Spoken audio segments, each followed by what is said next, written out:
Bonjour, c'est Ursule, bienvenue à Vie et Miséricorde. On est le 25 juin 2026. Alors, je viens parler de dans l'adversité, Dieu. Amen. Alors, notre texte se trouve dans Genèse. Genèse 12. L'Éternel dit à Abraham, va-t'en de ton pays, de ta patrie et de la maison de ton père, dans le pays que je te montrerai. Je ferai de toi une grande nation et je te bénirai. Je rendrai ton nom grand et tu seras une source de bénédiction. Je bénirai ceux qui te béniront et je maudirai ceux qui te maudiront, et toutes les familles de la terre seront bénies en toi. Abraham partit comme l'Éternel le lui avait dit, et Lot partit avec lui. Abraham était âgé de 75 ans lorsqu'il sortit de Canaan. Amen. Alors 75 ans dans notre temps aujourd'hui, on va dire la personne est vieille, mais au temps d'Abraham, il était encore jeune. 75 ans, c'était jeune. Alors on ne sait pas combien d'années Abraham a vécu. Une chose est sûre, pardon, il a vécu plus que 100 ans. Je ne sais plus combien, je n'ai pas le temps de regarder ça. Pardon. Mais toujours est-il que c'est Dieu qui est en train de conduire Abraham, et Dieu le conduisait dans l'adversité. C'est-à-dire que si on lit l'histoire d'Abraham, c'est comme si sur son chemin, il y avait toujours de l'opposition. Alors, dans Genèse 12, c'est dit que l'Éternel dit à Abraham, va-t'en de ton pays, de ta patrie, à l'endroit que je te montrerai. Mais Dieu l'avait déjà appelé bien avant. Amen. Dans Genèse 11, c'est dit que Abraham partit de l'endroit où il était, c'est-à-dire de Canaan. Il partit avec son père Terah, et puis avec l'autre, n'est-ce pas? Ils ont quitté l'endroit où ils étaient, ils sont allés s'installer ailleurs. Amen. Et de cet endroit où ils se sont installés, et ils sont installés, et ils sont sortis de Ur maintenant, pour aller en direction de l'endroit que Dieu avait pour Abraham quand son père est mort. Amen. Alors, on ne sait pas qu'est-ce qui s'est passé entre-temps, parce que dans notre Bible, on n'a pas beaucoup de détails sur l'histoire d'Abraham dans le 8 secondes, mais dans d'autres versions de la Bible, il y a plus de détails. Mais ce n'est pas ça le plus important. Le plus important, c'est que Dieu a dit à Abraham, lève-toi de l'endroit où tu es, va à l'endroit que je vais t'indiquer, et il lui dit quoi? Il dit, je serai ton Dieu. Je vais marcher devant toi et je vais te dire quoi faire. Et quand on lit l'histoire d'Abraham, on dit, c'est dit dans le verset 2, il dit, je ferai de toi une grande nation et je te bénirai. Je rendrai ton nom grand et tu seras une source de bénédiction. On peut s'arrêter sur l'histoire d'Abraham si on regarde les choses de notre temps aujourd'hui. On peut s'arrêter pour dire, mais son nom est grand par où? On peut dire, mais on ne voit pas. Parce que dans notre temps, quand on dit que ton nom est grand, c'est que tu es bourré de fric et puis tu es sur tous les médias sociaux parce que tu es rempli d'argent. Mais quand Dieu dit je rendrai ton nom grand, c'est une dimension spirituelle, une portée plus grande que ce qu'on peut, n'est-ce pas, porter, on peut supporter, on peut comprendre, parce que toutes les familles de la terre ont été bénies à travers l'obéissance d'Abraham. Voilà en quoi, n'est-ce pas, il est grand devant Dieu. Parce que par Abraham, Dieu était en train de mettre une scission, n'est-ce pas, dans la culture. Alors Abraham est venu dans un milieu où les gens, c'était du temps de Nemrod, et Nemrod, on sait que c'était un chasseur devant l'Éternel, mais qui pratiquait les sciences occultes.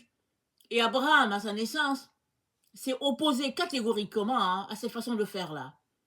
Si bien que il a eu beaucoup de conséquences négatives à l'endroit où il était, n'est-ce pas? Mais le roi, n'est-ce pas, avec tout ce qu'il avait comme pouvoir contre Abraham, il n'a pas pu éliminer Abraham. Et Dieu a dit à Abraham, lève-toi de là, va à l'endroit que je vais t'indiquer et je vais te bénir. Alors, Abraham est devenu une source de bénédiction pour tous tous ceux-là qui décident de suivre le chemin de Dieu, le chemin de la vérité.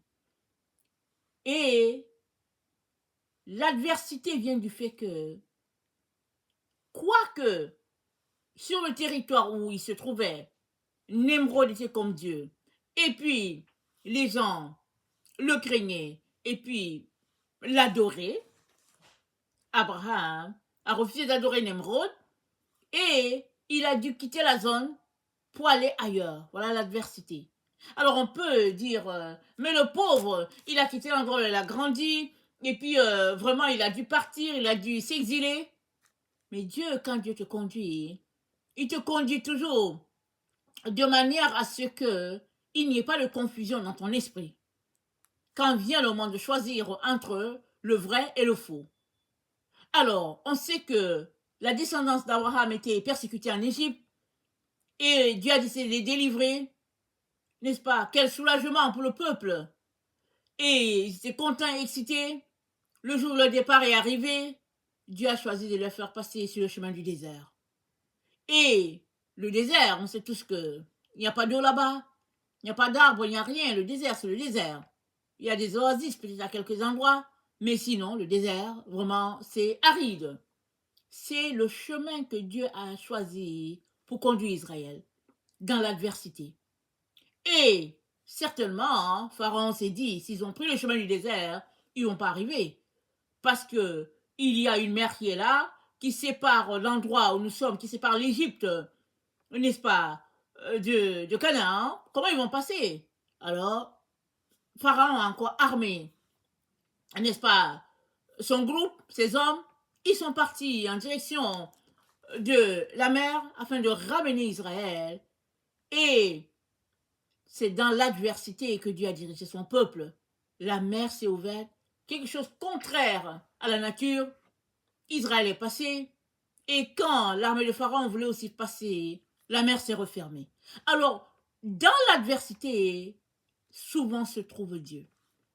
Très souvent, quand la situation, n'est-ce pas, semble, n'est-ce pas, difficile, et que le mur est étanche, et qu'on ne sait pas par où passer, on se dit, tiens, c'est fini pour nous. Mais sachant que Dieu, c'est le dernier, pardon, Dieu, c'est le dernier qui va dire, c'est fini. Parce que Dieu, c'est le Dieu de l'impossible. Quand la situation semble vraiment sans espoir, c'est là que Dieu se manifeste. Amen. Et ça, c'est parce que il n'y a rien qui tienne devant Dieu, ni adversité, ni chemin facile, il n'y a rien. Quand Dieu décide d'agir, il agit et puis c'est tout. C'est la raison pour laquelle il dit, prends le chemin étroit. Il dit, devant toi, il y a la voie spacieuse, il y a le chemin étroit et resserré, la porte qui est étroite, le chemin resserré. Il te dit, prends ce chemin-là. Prends là où la porte est étroite, prends là où c'est resserré, parce que Dieu va te rencontrer dans ça. Alors que les gens vont dire, non, mais c'est pas possible, là, on ne peut pas passer, c'est compliqué et tout. Non, Dieu, c'est Dieu des choses impossibles. Dieu va créer un chemin là où il n'y a pas de chemin. Amen, c'est le Dieu que nous servons. Alors, dans Jean 14, amen, dans Jean 14, au verset 12, c'est dit, Jean 14, verset 12, c'est dit, attendez, je vais lire, Jean 14, verset 12, en vérité, je vous le dis, celui qui croit en moi fera aussi les grandes œuvres que j'ai faites, il en fera de plus grandes parce que je vais au Père. Et au verset 17, l'esprit de vérité que le monde ne peut recevoir, pardon, et moi je prierai le Père, pardon, le verset 15, le verset 16, et moi je prierai le Père, il vous donnera un autre consolateur, afin qu'il demeure éternellement avec vous, l'esprit de vérité que le monde ne peut recevoir, parce qu'il ne le voit point et ne le connaît point. L'esprit de vérité que le monde ne peut recevoir. Voilà qui dresse, n'est-ce pas, l'adversité ici. Alors que tu marches avec le Seigneur, tu as en toi l'esprit de vérité. Pourquoi? Parce que tu as reçu Jésus et tu as décidé de marcher selon l'esprit de vérité. C'est dit quoi? Le monde ne peut pas le recevoir. Voilà déjà, la barrière est là. Mais toi qui as reçu l'esprit de vérité, marche dans cet esprit de vérité, parce que l'esprit de vérité va te conduire. Il va te dire quoi faire à un moment où personne ne sait par où passer. Il va te dire, passe par là. Les gens vont te dire, mais non, on va périr. Il n'y a pas de chemin. Mais l'esprit de vérité va te dire, passe par là. C'est ça qui est arrivé à Moïse. Alors, la route était bien tracée. Il paraît que ça aurait pris un maximum d'une semaine entre l'Égypte et puis Israël. Et puis Israël serait arrivé entre l'Égypte et puis le sol de Canaan. Mais Dieu a dit à Moïse, prends le chemin qui conduit vers la mer. Les gens ont dû trouver Abraham, n'est-ce pas, vraiment quelqu'un qui a un problème. Et même le peuple sur ce chemin-là, le peuple s'est révolté plus d'une fois. Le peuple a crié à Abraham, il a dit, mais tu aurais dû nous laisser mourir là-bas en Égypte, parce qu'ils ont manqué de nourriture, ils ont manqué, n'est-ce pas, d'eau, et c'est dans le désert que Dieu s'est manifesté, il leur a donné la nourriture, la caille, il leur a donné la manne, c'est dans le désert que l'eau est sortie du rocher, c'est dans le désert que un tabernacle a été construit, c'est dans le désert que Dieu s'est manifesté à Israël, le feu pendant la nuit, et puis la nuit et pendant la journée.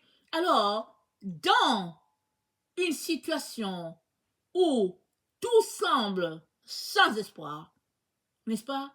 Où c'est l'adversité devant nous à tous les niveaux, Dieu se manifeste.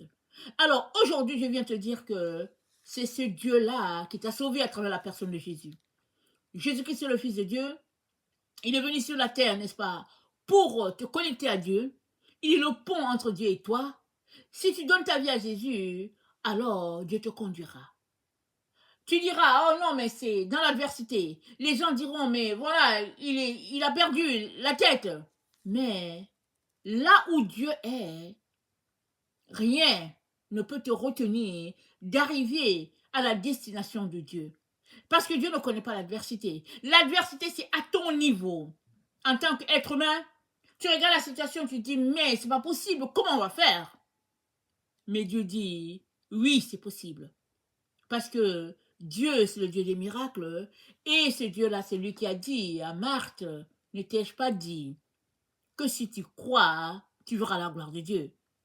Alors que son frère était mort, ça faisait 4 jours, et puis il dégageait déjà une odeur, il n'y avait plus d'espoir, n'est-ce pas, de voir Lazare en vie. C'est là que Jésus-Christ a décidé d'aller, n'est-ce pas, au village de Marie, Marthe et Lazare pour ressusciter Lazare.